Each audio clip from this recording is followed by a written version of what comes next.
What's going on, everybody, and welcome to the Other Side of the Firewall podcast, where we talk about the latest and greatest in cybersecurity news, as well as we highlight those movers and shakers and glass ceiling breakers, those people of color who made it to the other side of the proverbial firewall. My name is Ryan Williams, and as always, I'm joined by Shannon Tynes. What's up? What's up? And LeVon Maynard. Welcome to the show.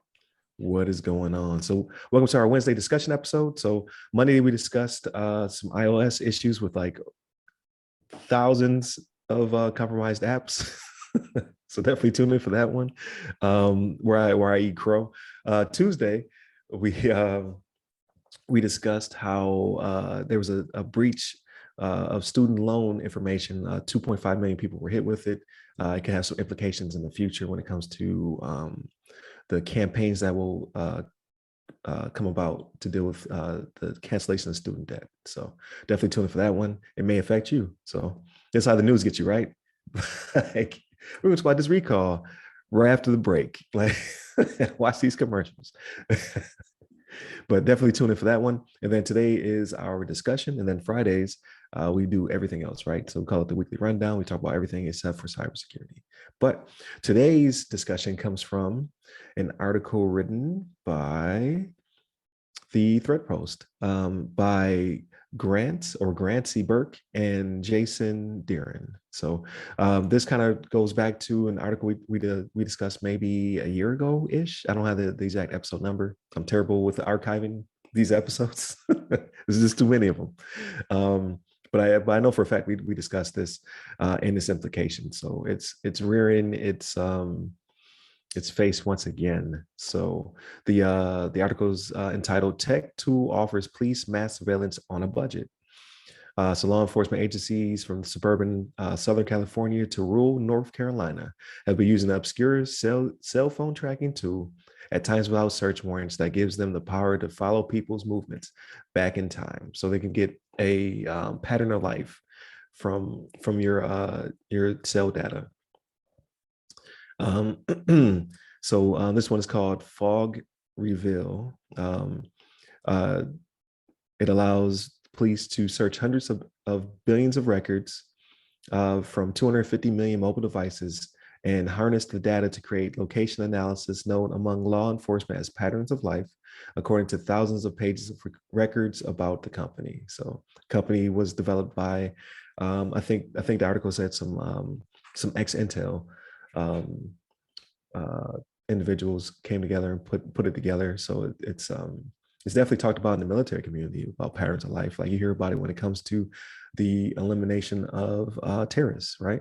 So this is now home being used by our local law enforcement. I don't want to badmouth it altogether because there are some practical applications of it.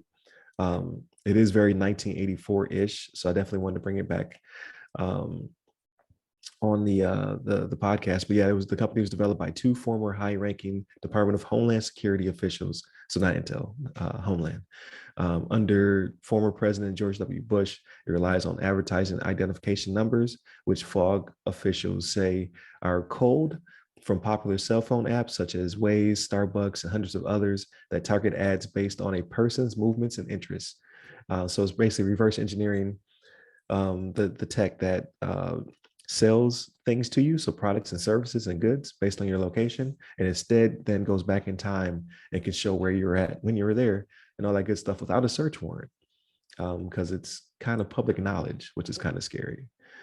So it's like a mass surveillance application that could be used to help law enforcement to prove that you were somewhere when something happened, or to find missing persons. And that's the good part I want to talk about. So in the article, it talks about local law enforcement is at the front lines of trafficking and missing person cases, yet these departments are often behind in technology adoption. A FOG managing partner sent an email: we fill a gap for underfunded and understaffed departments. So that is the good side of it. So I like to weigh both sides of it. I don't want to be one-sided, but yes, this does feel like an invasion of privacy, but it can be used for good at the same time. But I don't want to talk too much. How do you gentlemen feel about this? I have some thoughts. I'm going to try to be succinct and because I think Shannon has some bigger views than I do, because I'm a little bit more laid back with this kind of stuff as far as like tracking. I feel like um, for the most part, like I'm not too concerned about law enforcement having access to data that they can track individuals, as long as it's like, I don't know, properly maintained or like authorized. Like not any cop can go in there willy nilly and just like look up ex-girlfriend, ex-boyfriend, whoever, just to see what they've been up to and like where they've been. Are they cheating on me? Let me find out real quick. I'm gonna look in the database, stuff like that. Um, as long as they have it specific to like, hey, you have to get like I don't know, you have to get some sort of I want to say like a court approval or something like that. Like you're kind of like Like like the just happened warrants. to Trump the other day. Yeah, okay. Like you had to get a warrant, exactly, get a warrant to pull up some records for a particular suspect before you actually go into the database. Uh, I think that kind of stuff is okay with me. And as we know, like you mentioned in the article, there's like tracking IDs for like advertisers. Like every advertiser out there already knows where you've been. I get all kinds of notifications, like because I have it turned on my have like GPS locator turned on my phone. So like Google will send me like, hey, it looks like you went to this location. Send a review about this donut shop you stopped by the other day. Tell us like what you think about it. So like I already know my information's out there. I know T-Mobile has my data as far as where I've been uh, connected to the cell towers. So it's already kind of like out there. If you don't, as long as you're not doing anything shady, I don't think most people would have anything to worry about, unless you're just really like, I don't know, I want to say like a tinfoil hat or something. Like you just think like government's kind of come get you because you're just living your life like a normal person. But I guess with that, I'll turn it over to you, Shannon. What you think about this stuff? You know me too well. So like I've said it. I've said it several times, right? Like I'm the Patriot Act guy, right? Like I Right. don't necessarily have a problem with it, but you bring up some good points, right? Like so, who's policing the police, right? We have seen, and I'm not gonna sit here and say that all police are bad, right? I'm not saying that at all, but that bottom 10% that gets caught on tape doing something that we see in the news all the time, like it could be them checking on the former girlfriends and stuff like that, right? Which we've actually done an article about that too. How somebody went and looked up something in the database about somebody, right? Like who's policing the police, which I have a little bit of a problem with. Go ahead, Ryan. Say what you're gonna say. That's it, right? That we did. It had to do with the laptops inside the squad cars, Yep. and how they can be used to do nefarious things, but they are also audited, so Right. you're not getting away with the searches. But Right. that's all I got. But again, like who's policing the police, right? So like if they're going to look out for each other, which I'm not saying is the case across all law enforcement agencies, it can get swept under the rug, right? I find it harder to do in a larger law enforcement agency, right? Like if it's the NYPD, there's 38,000 of them, right? Like it's just not going to keep happening. But like if it's Podunk wherever, in Mississippi, with only like 4 deputies, like it can happen there, right? You know what I'm saying? Um, but like here's a way to view this, right? And I realize that they mentioned in the article that doesn't give away your personal information, right? It's just the IDs and the pattern of life stuff to kind of track somebody. But here's where this could have helped if and I hate to say this because I know how it's going to come off, like if they'd have taken it a step further, right? So remember how Breonna Taylor, the whole reason for them showing that up at her home was because they had intel that wasn't current, right? The last intel they had about the gentleman they were looking for that was there, I shouldn't say gentleman, the person they were looking for that was there was 5 months old.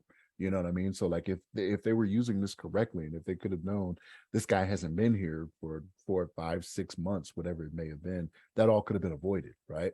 And I'm not trying to get into other things about that, right? There's some other things with that could be done, like no knock warrants and things like that. But that could have been one of those situations where this could have helped, right? Like if they had something that was tracking appropriately for who they're looking for. But again, you got to do it right? LeVon, you're right on that. You got to do it right. And I admit, even on the Patriot Act guy, I'm not saying it's 100% and it's all good, right? But I think sometimes it can help more than it hurts. You know what I'm saying? Now I say that not having had it hurt me. You know what I mean? And I would probably feel different if I was on the other end of it. But no, I mean there are some good ways to use this, as you mentioned, Ryan. There are some good applications to be used for this, which especially when it comes to missing persons or things of that nature, right? Like we can see they went here, here, here, and here. You know what I mean? So we should start Right. in these areas. But That's kind of my stance on it. But yeah, you guys know me too well, Yeah. That's right. Yeah. So yeah, so I'm in agreement as well. Though, right? Like there needs to be regulation. Like it can't just be something that your local law enforcement just purchases and can just use um, at their leisure, right? Who is policing this? Like because it can be used for some really good stuff, right? Like okay, this person went missing, and now we can go back in time to figure out like where were they going? Were they going to certain houses or doing certain things? And then maybe we can find out like okay, this person took them or had something to do with it. Um, but again, like it's a slippery slope. Like I'm afraid of a situation where this is used to uh, profile, right? Okay, you're constantly going around this bank, and now potentially because you're surveilling it and you want to rob it. Maybe not. That's just your pattern. That's just how you get to and from work and what have you. You just don't vary your traffic patterns, which you should do, by the way. Good option. Never take the same route all the time. Good Don't do it. But It's just it makes me nervous about it being used to predict behaviors that won't happen, right? Like some Minority Report type stuff. So that does scare me. Like, but if you're using it for a specific target, especially when it comes to missing persons, trafficking persons, I'm all for it. But it just has to be clear, delineating lines. Like it's used for this, but not for that. That would make me feel more secure. And I hear you on the Minority Report thing, because that's the exact same thing that came to my mind before you said it. Like I was going to be like Minority Report was what I was thinking about. But like how much of a leap is that, right? And this is where we may vary, right? Like I think that's way off, way off the line, right? Like we're not gonna get to that point until if you are as in law enforcement is doing their job properly, they should not be doing anything to you until you've actually committed a crime. I can stand outside a bank on a public sidewalk for as long as I need to, as long as I'm not disturbing anyone. No one is put off by my appearance or anything. If I'm not going around like yelling at people and grabbing them, you know what I mean? Right. Like I'm fine, right? Like you can't come up to me and put me in handcuffs and be like, "Hey, you've been standing on the sidewalk for this amount of time." That's just not something we're not there, right? It's the same. It's the same way that when certain people get into office in the White House, all of a sudden these gun companies make a lot of money, right? Because people they take those next steps forward to say, "Oh, this is going to happen. It's going to happen." It never does. People just they're gonna take my guns or whatever. Yeah. Exactly. So and I can see that as well. It's just I don't know, man. Like I do, like what is the second and third order effect? So again, I do see some really good applications of this technology. So I hope it does become more